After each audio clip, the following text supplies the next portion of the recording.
Actually, we have a curatorial board of curators from around the world and the team, of course, the amazing artists that surround us. Each artist has a story, each artist really helped us through the journey.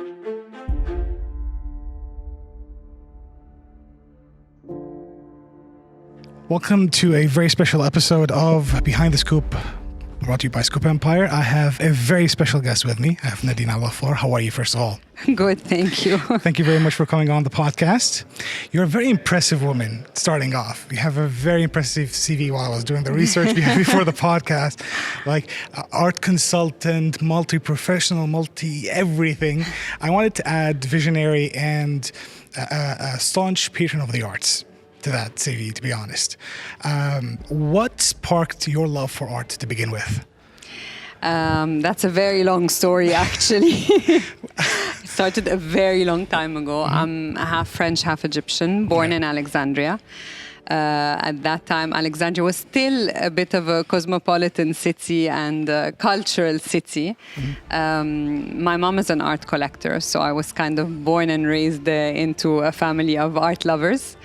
And all of their friends are in different cultural sectors. So from a very young age, I got to know Jean-Yves Empereur, the French excavator researcher who spent 20 years in Alexandria and did the Recherche Français d'Alexandrie.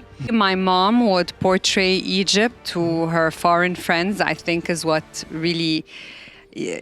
That's how I think it developed into Art d'Egypte. Okay, awesome.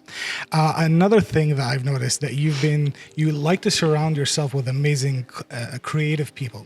You've been to VCon, so like Gary Vee, there's director Spike Lee, attended something there as well.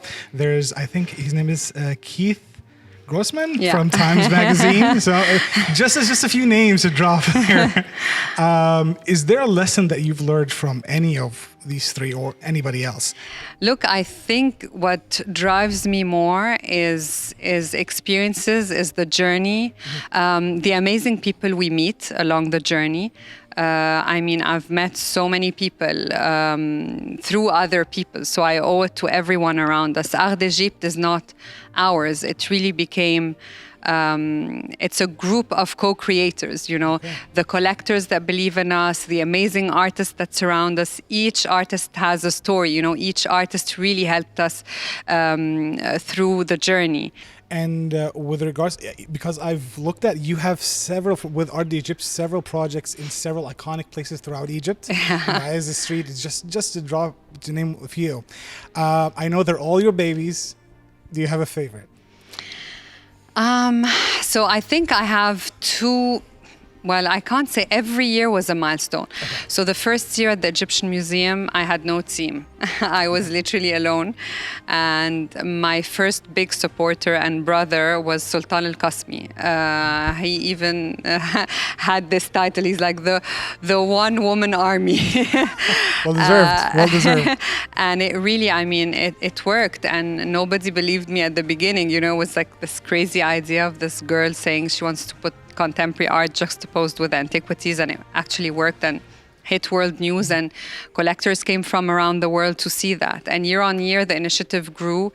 We tried to add more things, more cultural engagement programs, more outreach programs. 2019, we started working closely with the UNESCO. I think this was also very important year for us because really we were part of Mu'izza Street for an entire year. And the turning point, and I think this is also news for you, is since we worked with the government and they agreed to have artwork at the pyramids, I thought to myself, okay, so many of the artists, actually one of them was El Cid when I did El-Mu'izz, he's like, I'm Egyptian. I'm like, you know what? You're more Egyptian than a lot of Egyptians. Okay. So I started thinking, okay, why am I just doing that for Egyptian artists? I still exhibit to Egyptian art. Like here at CIAD, we have 100 Egyptian artists and 20 international. Okay. But the pyramids is World Heritage, so I cannot keep it only to Egyptians. And then when we opened these doors, oh my God, the whole world opened up in front of us. Moving on to future, Forever Is Now, Yeah. Part 2. I know, first of all, congratulations on being the first art exhibition in the world to be happening at the Pyramids of Giza. So congrats to you, of course. Second year in a row, there's a lot of artists coming in, as you said, internationally and locally. How do you pick the artists that make the short list, essentially? It's a tough one. Actually, we have a curatorial board of curators from around the world and the team, of course. We have a curatorial statement, a concept for each exhibition, and then we communicate with artists that usually work and do land art, because it's public art. You know, it's not an artwork, it's not a painting. There's no canvas. And so, yes, we start, some of the artists approach us, some of them we approach them, some of them the curatorial board introduces us to artists. And then if they understand the curatorial statement and they're willing to work on, because it's site-specific work. It's not like we take artworks that are already there. Okay. So it's all developed there for on-site or for the site. I mean, it is site-specific.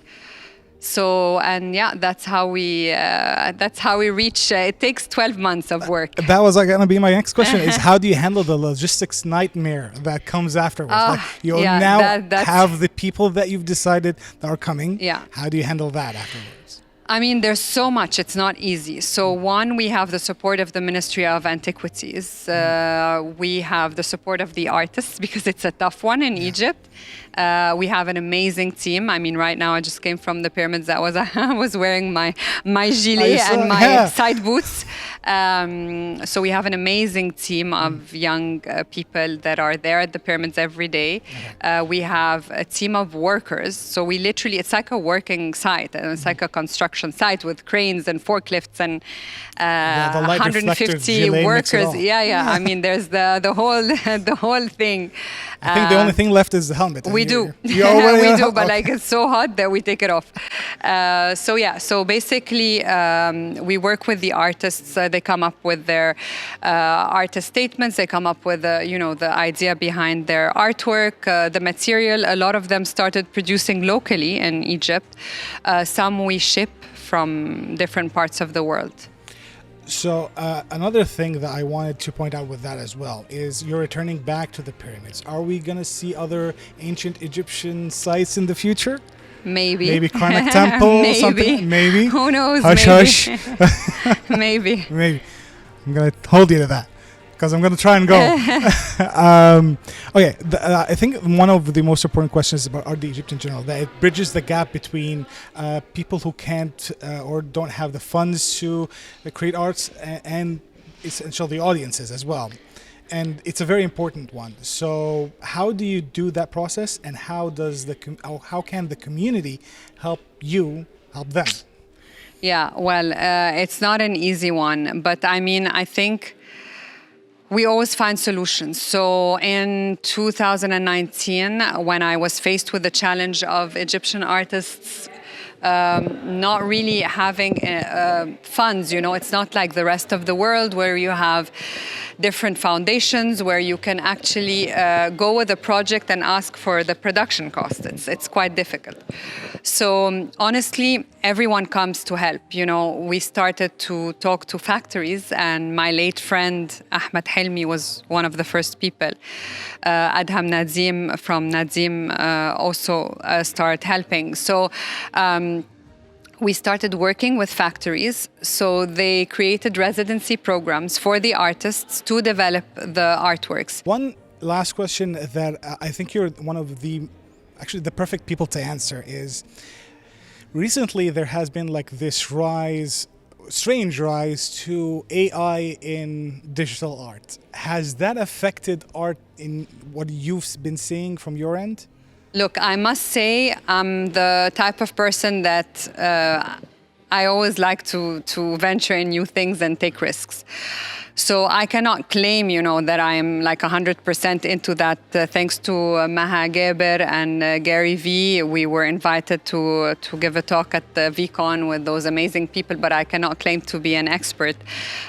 But I believe that, we should be at par with the rest of the world. Especially North America are very much into that. Europe is a bit, behind. And our region, honestly, UAE are jumping into this, Saudi as well. And I believe that Egypt will follow soon. Well, my last question is, can you tell us any secrets about the future or anything that you'd like to share, even if you can't say it so much? Future, hopefully cultivators soon. Interesting projects waiting for the region to tell us come, and we're coming. Awesome. Well, thank you again, and thank you so much for talking to us. And thank you very much for being on the podcast. Thank you for covering this. I wish you the best of luck, and hopefully we're going to see you on Times Magazine soon.